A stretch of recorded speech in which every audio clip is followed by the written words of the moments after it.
Akkam jirtu kabajamtootaa fi hordoftoota miidiyaa madda nageenyaa oduu isinitti himaa oduu waliin ani Jersoo Wallooti. Magaalaa Sanbatee irraa poolisiin federaalaa edda baqataa buleesse. Bal'ina oduu kanaa Umar Sabaa waan qindeeffate qaba. Magaalaa Sanbatee irraa poolisiin federaalaa edda baqataa bulee jedhani. Kaaba Oromiyaa godina Walloo magaalaa Sanbateetti bilbilaan kan ganama kana nama dubbisnee turre hammeenya baqa waraana Abiy Ahmed irraan kan ka'e namni hulaa yookaan balbala cufatee taa'aa jira jedhu namni dubbisne kuni. Halkan edaa poolisiin federaalaa kaan kaampii magaalaa Sanbatee kee taa'aa tures halkan edaa meeshaa waan saamus saamee badee kaampiin yeroo ammaa kana qullaa jira jedhu. Walumaa galatti amma waraanni Abiy Ahmed kaan hin baqataa kaan yeroo qabuuf itti deeman ofiif of ajjeesaa jira. Jiruun akka malee itti tahee jedha namni bilbilaan dubbisne kuni. Gama magaalaa Kamisee gaafannus ammatti bilbilli hin dalagu garuu lolli akka jirus shakkiin qabaa jedhe. Sababni isaas liyyuu haayilii dabalatee raayaan ittisa biyyaa gara Kamisee kanaa ol fiigaa jira jedhu.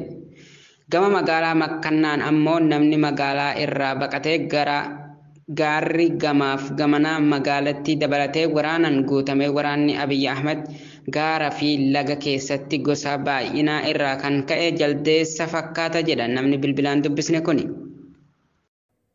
Hidhattoonni TPLF fi WBOn adda waraanaatti qaamaan wal qunnamaniiru jedhe TPLF. Bal'ina oduu kana Umar Sabaa dabalataa waan qindeeffate qaba. Hidhattoonni TPLF fi WBOdhaa adda waraanatti qaamaan wal qunnamaniiru jedhe TPLF ji'oota dura paarlaamaan Itoophiyaa dhaabbilee maqaa kanaa gurraachesse TPLF fi WBOn bulchiinsa muummicha ministeeraa Abiy kuffisuuf waliin hojjechaa kan waliigalan yoo ta'u waraanni isaanii qaamaan walitti dabalamuu ammoo TPLF beeksisee jira. Dubbi himaan TPLF obbo Geetaachoo Raddaa hidhattoonni isaanii waraana bilisummaa Oromoo waliin qaamaan wal qunnamuu isaanii BBC Afrikaatti himanii jiru. Obbo Geetaachoon humnoonni lamaan eessatti akka wal qunnamanis ta'ee waliin ta'anii waraanuu eegaluu ifa hin goone. Obbo Geetaachoon kana kan jedhan humnootni isaanii magaalaa Dasee fi Kombolcha kan Finfinneerraa fageenya kiiloomeetira 350 ta'urratti argaman to'achuun isaanii fi gara naannoo Amaaraa bulchiinsa adda saba Oromootti imalaa eegaluu isaanii erga gabaafameeti. Hoogganaa olaanaan waraana bilisummaa Oromoo Jaalmarroo Dirribaatis turtii BBC waliin taasise irratti kanuma kan mirkaneesse. Qeerroon Adam Ahmed dhalataa aanaa Jillee asii buuteen isaa dhabame. Bal'ina oduu kanaa akka itti aanutti isiniif dhiyaata. Qeerroon Adam Ahmed dhalataa aanaa Jillee asii buuteen dhabame. Walloo Kamisee irraa Qeerroon Adam Ahmed yookaan fuulli feesbuuka isaa maqaan Finfinneen kan Oromooti jedhuun kan beekamu osoo konkolaataa gara Finfinnee imalaa jiru humnoota badii Amaaraatiin butamee asii buuteen dhabamuu maddi keenya bilbilaan madda nageenyaatti hime. Namni bilbilaan dubbisne kun akka tasaa Walloo irraa kan Finfinnee seene yoo ta'u qeerroon kun konkolaataa irraa qabamee shanee qabdee deemaa jirta jechuun kan qabanii deeman yoo ta'u garri humnootni badii kun qeerroo kana itti geessan maatiin waan hin bariniif maatiin isaa rifuu hamaa kee jiran jedhe maddi keenya kun. Ilmaan Oromoo duukaa buutanii akka hordoffii gootaniif ergaa dabarfatanii jiru maatiin isaa. Oduma wal fakkaatuun qeerroon Dr. Umar Muhammad jedhamus osoo karaa deemaa jiru iddoo karra qorii jedhamtutti raayyaa ittisa biyyaa irraa meeshaa saamaa jirta jechuun qabanii asii buutee akka dhabamsiisan namni kun itti dabaluun nuuf himee jira. Haalli godinichaas akkaan sodaachisaa akka ta'e nuuf hima. Bilisummaa uummata keenyaa fi walabummaa biyya keenyaaf malee aangoo abbaa irree tiksuuf hin duullu jedhe. Bal'inni oduu kanaa Seeddawwee waan qindeeffate qaba. Bilisummaa uummata keenyaaf walabummaa biyya keenyaaf malee aangoo abbaa irree tiksuuf hin duullu.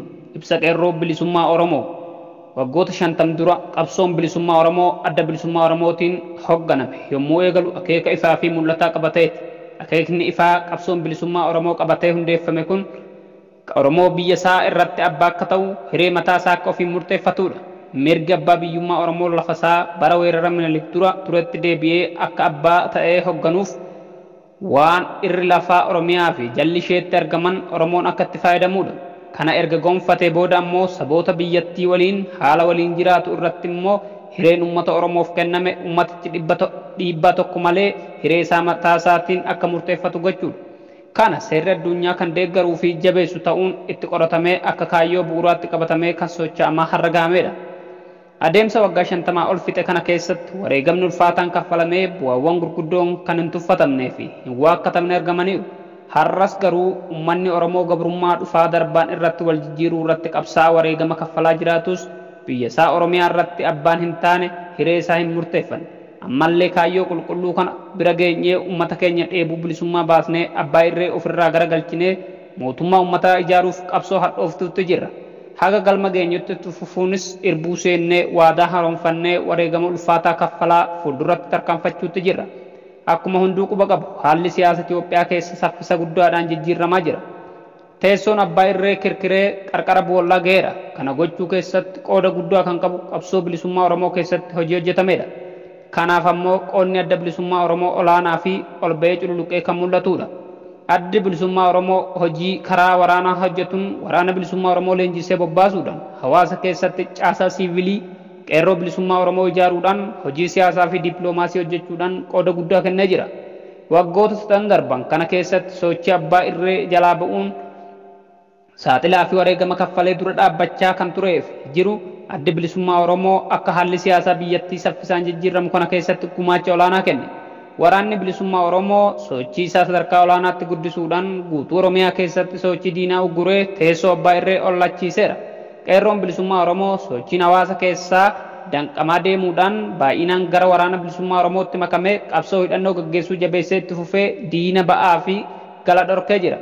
Amma sochii diinaa ugguruu fi tarkaanfii fudhachuu qofa otoo hin taane guutuu Oromiyaa keessatti sadarkaa uummataa ofii ittisuu caasaa bulchiinsaa diriirsuu irra ga'ee jira. Lolli guutuu biyyattii keessatti hammaachuudhaan yeroo ammaa Itoophiyaan qarqara diigumsaarra jirti. Murni abbaa irree Abiyyi Ahmadiin durfamu rakkoo biyyattii karaa nagaa fi marii siyaasaatiin akka furamu dhiibbaan keessaa fi alaa gaggeeffamus fedhii dadhabbinaa fi aangootti cichuu murna kanaatiin waamichi marii fi karaa nagaa rakkoo furuu gufate. Piippiin nagaa jibbee lola filatee impaayirri Itoophiyaa kun akka diigamtuuf qooda kennaa jira. Murni kun aangoo ofii humnaan tikfachuuf ilmaan hiyyeessaa dirree waraanaatti bobbaasee ficcisiisaa akkuma ture ammas sadarkaa federaalaa fi naannoleetti dargaggootaaf waamicha waraanaa taasisaa jiraachuu argina. Waamichi Piippiin maqaa Oromiyaan of waamtu duula waraanaa gatii hin qabnetti erguuf dargaggoota Oromoof taasisu fudhatama kan hin qabnee fi lola hiika hin qabne irratti namuu hirmaachuuf yaada isaa kan qabaanne cimsinee hubachiisa. Akkuma amma dura ibsaa turre lolli Piippiin deeggaruudhaan hirmaatamu saboota impaayira kana keessa jiran hundaafuu bu'aa kan hin qabnee fi aangoo murna tokko dheeressuuf kan taasifamudha. Ammas irra deebi'uudhaan dargaggoon Oromoo tokkollee waamicha gartuu kufaatii irra ga'e kana dhagee lubbuu ofii akka hin balleessine qeerroo bilisummaa Oromoo jabeessee hubachiisa. Dargaggoonni Oromoo kan gochuu qaban uummata ofii waliin ta'uun murna abbaa irree kana ofirraa kaasuuf akka hojjetan waraana bilisummaa Oromoo waliin ta'uudhaan sochii diinaa danquu fi Oromiyaa keessaa diina qulqulleessuu irratti akka hojjetu caasaa bulchiinsa koreen bulchiinsa mootummaa ce'umsa biyyoolessaa naannoo Oromiyaa diriirsuu waliin ta'uun akka jiruun lammiilee Oromiyaa hin jeeqamne taasisuuf qooda isaa akka kennu gochuun dirqama ta'a. Kanuma waliin kufaatii sirna tokko booda mariin gaggeeffame mootummaan ce'umsaa tokko uumamuun waanuma adda addunyaa kana ta'eef haala kana dursee hubachuun mootummaa ce'umsaa adda bilisummaa Oromoo labse kafaa'oon deeggaruun caasaan bulchiinsaa guutummaatti diriirfamaa jiru keessatti qooda fudhachuun biyya ofii baraaruun fardii akka ta'e hubachiisa. Dhuma irratti dargaggoonni Oromoo duula isaan duuluu qaban Oromoon bilisummaa akka argatu biyyi Oromoo Oromiyaan akka walaba taatuuf duuluu qabu malee aangoo abbaa irree tiksuuf jecha duulee kufaatii murna kanaa kan hin oolleef lubbuu ofii akka malee balleessuun barbaachisaa akka hin taane hubachiisa. Qeerroo bilisummaa Oromoo dirqama isaa jalqabaa kaasee hanga ammaatti jiru kan itti fufu ta'uu isaa mirkaneessina. Qeerroo bilisummaa Oromoo sadaasa 2 bara 2021 Finfinnee Oromiyaa. Egaa kabajamtootaa fi hordoftoota miidiyaa madda nageenyaa oduun har'aaf qabannee dhiyaanne kaa gammaa daawwattanidha qophiilee madda nageenyaaf waliin turtii gaarii.